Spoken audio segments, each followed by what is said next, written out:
Good afternoon, everyone. Welcome to another episode of Live Stream with me, Dr. Aparajita Gidigunta. For those of you who are joining live or watching this later, if this is the first time you're watching, or if you've watched any of my other episodes, welcome. Welcome to our Focus Friday, #Focus Friday edition of Live Stream with me, Dr. AJ Gidigunta. I am the founder and CEO of AJ Rao LLC, a boutique firm that helps organizations and individuals in a variety of different ways, all towards diversity, equity, inclusion, and whole person leadership development. So today, what I want to talk to you about is some tips I have on how to reduce and eliminate burnout. Now, the reason I want to do this is because burnout is happening quite a bit in all around the world, in the corporate world, especially in the US. LinkedIn just put out an article using their survey database Glint, where they measured burnout, and they found that burnout in jobs, especially, has increased by 33% in the year 2000 or 2020. 33% that just this year. A large part, especially again in the US, because we are dealing with two different pandemics: the COVID-19 global health and economic pandemic, and the racism pandemic that is also happening in the US, and in all of the ways in which we are reacting to how these two pandemics are intersecting and hitting us all as people in the worst ways possible in an election year, while we are going through school disruptions, while we are going through this period of uncertainty where we don't know when our world is going to open back up again, or if it will, which it will. But there is a lot of uncertainty in the air. And of course, it is reasonable to think that because of all of this uncertainty happening, we are going to burn out, especially when we are still expected to be perfectly perfect at work and produce at the same rate that we were before 2020, and be the same people that we were before 2020, so on and so forth. It is inevitable that burnout is happening, and it is happening at an increasing rate. But it is also obvious that we cannot sustain this way. We cannot sustain ourselves in this way. We cannot sustain our economy in this way. We cannot sustain our productivity in this way. And most importantly, we cannot thrive in terms of our mental well-being, and our mental wellness, and who we are as people, if we don't quickly address this burnout and come up with some ways in which we can mitigate it on our own. Because at the end of the day, our burnout, our individual burnout, we do have to take personal accountability for it and mitigate our burnout in our own ways. So with that being said, today I wanted to give you 5 tips on my top 5 tips, I guess you could say, on mitigating, reducing, and eliminating your burnout. Now, the tips I'm going to give you today are meant more for the short term, because if you want to completely eliminate burnout forever in your life, it does require consistent work. But the tips I'm going to give you today are definitely going to help you get started on that long-term journey, you can practice these tips for as long as you want. And I would, for anybody listening who is practicing, these tips, or who will practice these tips, please, I'd love to hear how they've helped you. So please come back and let me know, so that I can find out if they are helpful to you or not. So with that being said, let's get right into it. Tip number 1 for you to reduce and eliminate your burnout.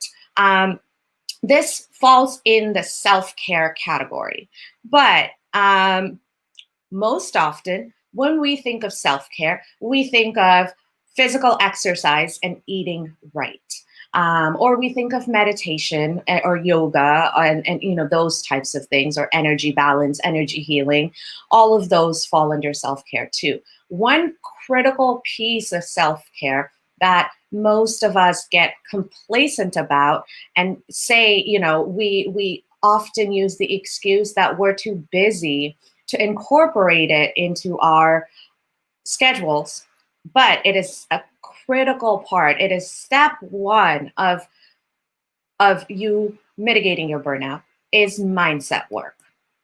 Mindset work, daily mindset work is going to work wonders for you to mitigate your burnout. And as you can see on the screen, I also say fear, gratitude, and personal contributions. So this tip, this practicable, immediately practicable tip I'm about to give you with mindset work is something that I've learned from several of my coaches in several different versions. And then what I did was I sort of tweaked it and to a way that worked for me. And then I started practicing that and asking my clients to practice that, or suggesting that my clients practice it. And my clients have found an incredible amount of value within 2 to 3 weeks by practicing this. So this is why I wanted to share this with you.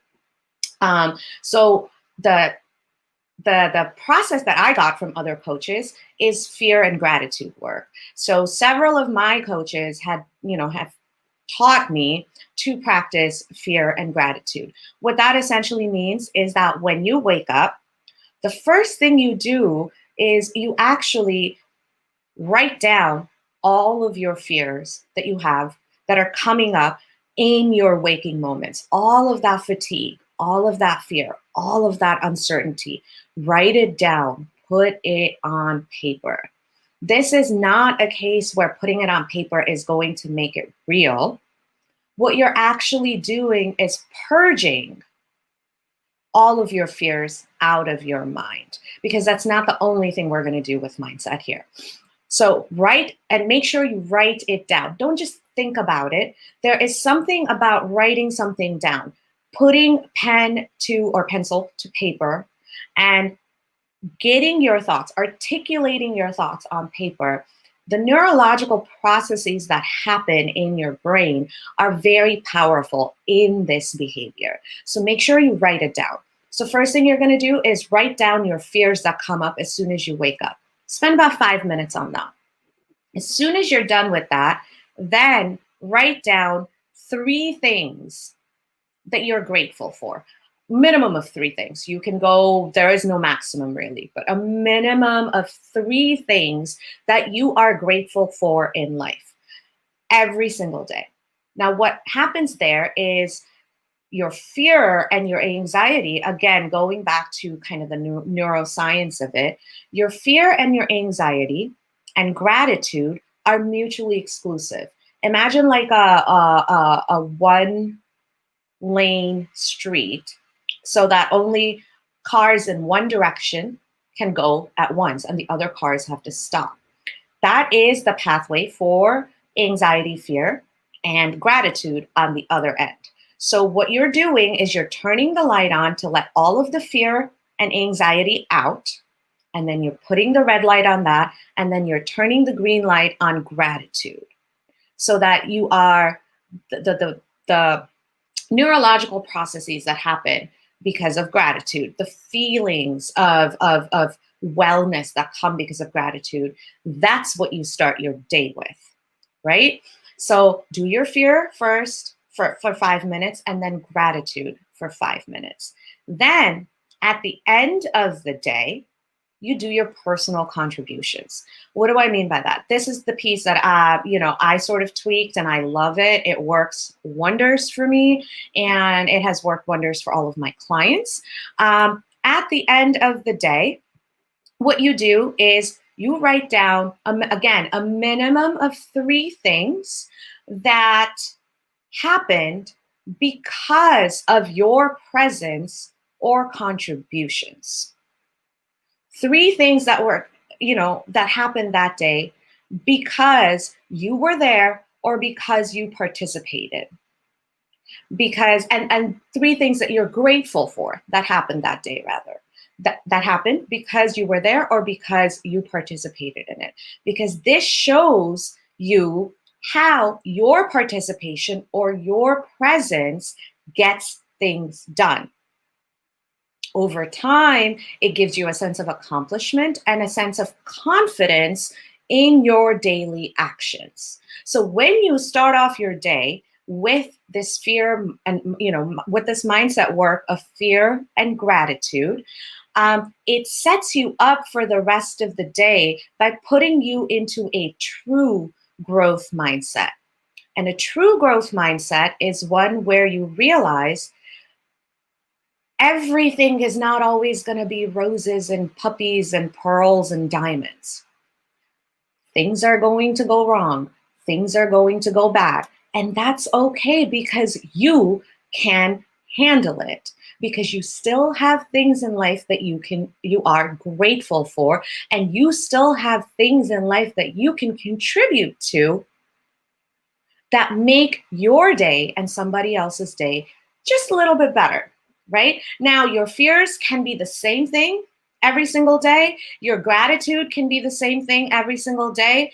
But I suspect, again, over time, different things are going to come up. One other last thing I'll say about the fear part is initially, you may have to purge for 15 minutes, because when you start this practice, you are bringing up all of these fears inside of you that you may not even know you're dealing with. But over time, you will see that your fears reduce when you practice this every day. Your fears reduce and your gratitude list keeps growing and growing, and your personal contribution list keeps growing and growing. What you're doing here is you are literally rewiring your mind for confidence and for personal accomplishments and personal accountability. You are telling yourself that you are accountable for how your day goes and that you can manage whatever burnout happens because of these components. I hope this tip helps you. This is just the first tip, mindset work. Fear and gratitude in the morning and personal contributions right before you go to bed. The other thing, and the reason that personal contributions are right before you go to bed, is when that is one of the last things you think about, your mind is going to marinate on how your contributions helped shape your day and the days of those around you. So over time, again, this is a very powerful practice for you to wake up every day and know you can handle anything that the day throws at you. So that's tip number one. Tip number two, like I said, things are not always going to be perfect on a daily basis. Sometimes project deadlines change. Sometimes you have some uncomfortable interactions with people, whatever it may be. When you are at your lowest moments, when you feel like, oh my God, I just can't do this anymore. How much longer do I have to work on this task? Every single task, I won't go into break down your tasks into the smallest components. That's basic stuff. Once you've broken those tasks down, you know what brings you joy. And let me take one moment here to say, I'm not talking about happiness, because happiness is temporary. Happiness is momentary, and happiness is sort of like a conscious decision or like an external decision, where you make the decision, but it's also dependent on things going the right way for you, so on and so forth. It is a conscious choice, no doubt about it. But I am talking about joy. Joy is a state of being. When you are experiencing joy, it doesn't matter what it is. You can stay in that space of joy. So as you're going about your workday, when you're at your lowest moments, look at what about your work tasks brings you joy. For some people, it's balancing sheets. That actually brings them joy. It calms them down and it puts them in that state of joy, because seeing those numbers really just kind of grounds them in that, joy is when, you're just dazing off and you have that little smile on your face, and you don't need a reason for having that little smile on your face, right? For other people, it could be some kind of artwork or graphic work or thinking about things creatively. For me, I know when I'm at my lowest moments, I ideate. That's where all of my ideas, that's when I work on my ideas. And that's also when I write. Because when I'm at my lowest moments, I know that even though in my initial writing may seem energyless or kind of limp, or, the first drafts are always kind of garbage, but the writing process puts me back in that state of joy, which then gives me the energy to deal with everything else that I have to deal with. So whatever it is that brings you joy about your work. Now, in my case, writing is a part of my work. So that's what I do in my lowest moments, even if it's for 5 minutes, even if it's for 3 minutes, even 15 minutes, however long you can take.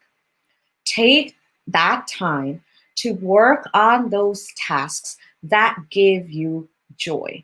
Because you know what? At the end of the day, work is never ending. Yes, tasks have to be completed, but work is never ending. So use those few minutes to work on the things that get you energized and give you the joy, to help you then take care of the not so fun things, right? So that's tip number 2. In your lowest moments, work on things that bring you joy, just for a few minutes. Tip 3, give and receive grace. We're all human beings. And, especially right now, everybody is so concerned about work-life balance, and the thing is, work-life balance is a myth, because work is a part of life. Work and life are not separate. Work is one part of life. And for many people right now, they can't separate the two,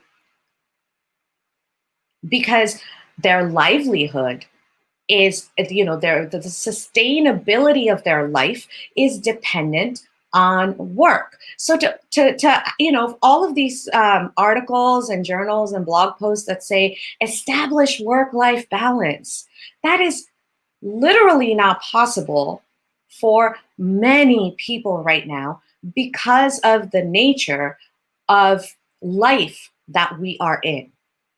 So don't think about work-life balance. Understand that work is just a part of life, and you just have to balance your energy in life.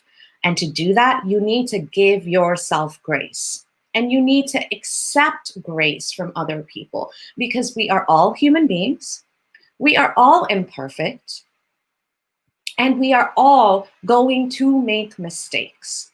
We are all going to drop some balls. We are all going to hurt other people's feelings because of what we say, or what we don't say. But please give yourself grace when you make mistakes. Give yourself grace when you are feeling low, and receive grace too. Because you don't have to do it all by yourself. You don't. I know for many of us, we are so highly independent that we have to do everything on our own. We have to handle our emotions and, take care of all of the work and take care of our family and no, everything on our own. And yes, even single parents or single people who don't have kids, or people going through divorces, whatever your situation may be, you do have a community around you that you can lean on, that you can seek help from, that you can just seek support from, where you'll receive this grace and where you learn how to give yourself grace, where you learn that it's okay to give yourself grace. And it is also okay for you to seek help from coaches and therapists, especially right now. You are not the lesser person for investing in yourself to make sure that you take care of yourself. You take care of your inner fire. You take care of that inner child within you that's always been curious and ready to take on the world. And here we are in the world, right? It is okay to seek this help. And when you give yourself grace to realize that it is okay to invest in yourself and it is okay to seek help, that's when you can start working on burnout, your confidence levels, your impact, seeking opportunities and showing up as the best version of yourself for the long term. So please give yourself grace. Everybody's experiencing burnout. It's not just you. Everybody can also mitigate it. It's not just you. We're all in this together.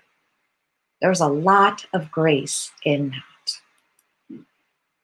Tip number 4, acknowledge appreciation for yourself and those in your spaces. This is, again, a really great immediate way to mitigate the burnout you're feeling. If you're at work, like if you have those work chats or whatever, and somebody does something for you, don't just say thank you. Say, thank you, I appreciate you. If you are the one doing that, tell yourself that. You know what, AJ? I appreciate that you took this time to get through this and get it done anyway. That was cool. You learned something. Yes, I talk to myself. I highly suggest you talk to yourself too. It's very healthy. Appreciate yourself. Acknowledge your appreciation for yourself and acknowledge your appreciation for everybody else in your space too, because it's an instant mood boost and it helps people realize that they are being seen and heard. And you, when you acknowledge appreciation, are automatically seen and heard, because who does not want to be appreciated? It is the single biggest cause of people leaving their jobs, not feeling appreciated or feeling underappreciated or undervalued. So with that single sentence, I appreciate you for fill in the blank, you instantly get seen and heard, and you walk the walk showing that you see and hear the other person, even if that other person is yourself. So it works both ways. It's a really neat trick and it totally works. So please try that out. And then finally, tip number 5, discover how well your hidden needs and motivations are aligned with your behaviors and routines. Now with this, I'm going to be talking about a couple of different things. One is, I am an advanced certified practitioner, one of 34 in the whole world, on these professional development assessment tools that talk about, and a lot of you may have heard about them, DISC and, that entire suite, right? DISC is something that, especially in corporate America, people use a lot to talk about your behavioral styles and your tendencies, but people think like that, your DISC profiles are something permanent. No, they're not. Your DISC profiles change at least every 6 months, but especially when you're going through any kind of transitions, and especially right now where we don't have good work-life balance, where we don't have good certainty of our future, where we don't have any sort of stability, where we're under bigger financial constraints. All of these affect our behaviors. But the bigger thing that affects our behaviors more than these external things happening to us are our inner motivations and needs. Those are hidden from us. And so you have to make your invisible visible to yourself. Now, the easiest way to do this, there are assessments, again, designed to do just this, that take about 30 minutes of your time. And then you get a report, and then you get to debrief with me.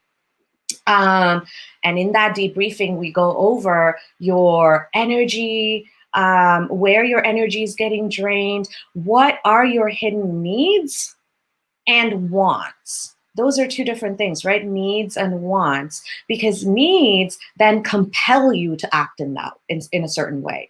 Wants, those are situational. So if you can find out so much about what's going on in here, isn't that automatically a wealth of knowledge that you can apply to everything out here? So again, the disc and motivators are used long term, but this is a great time for you to take advantage and get these done so that you can at least start your journey, because you'll immediately know why things are happening in certain ways, why your energy is getting drained when you do certain things, why it feels inauthentic when you're in certain spaces, why you're having a difficult time saying no, whether it's to your coworkers or to your boss or to anybody else, when you keep getting work piled on you and you simply don't have the capacity. You learn when you will need to take your mental breaks and how you can ask for them in a way that's authentic to you, that still gets heard by the other party, so you get what you need. So overall, when your hidden needs and motivations are aligned with your behaviors and your routines, you are going to experience less burnout. Now, once again, I want to be very clear. You can figure these out on your own, and it will take a long time. I know, because I did that. Or you can use these assessments to get you jump started. If you want to use the assessments, let me know. I'll be in touch with you and we'll get that process going. If you want to figure this out on your own, go back to step 1 and start with that mindset work, because that is going to be the first step you want to take to figure out your hidden needs and motivations and how they impact your behaviors and routines. So that's about it for me for today. Overall, again, the 5 tips are mindset work, doing your fear, gratitude, and personal contributions in a journal or in a notebook. Working on pieces that bring you joy at your lowest moment and realizing that no matter what you believe about work-life balance, it is still a myth and you still have to balance life. In that context, also, giving and receiving grace, knowing that it is okay to not be okay.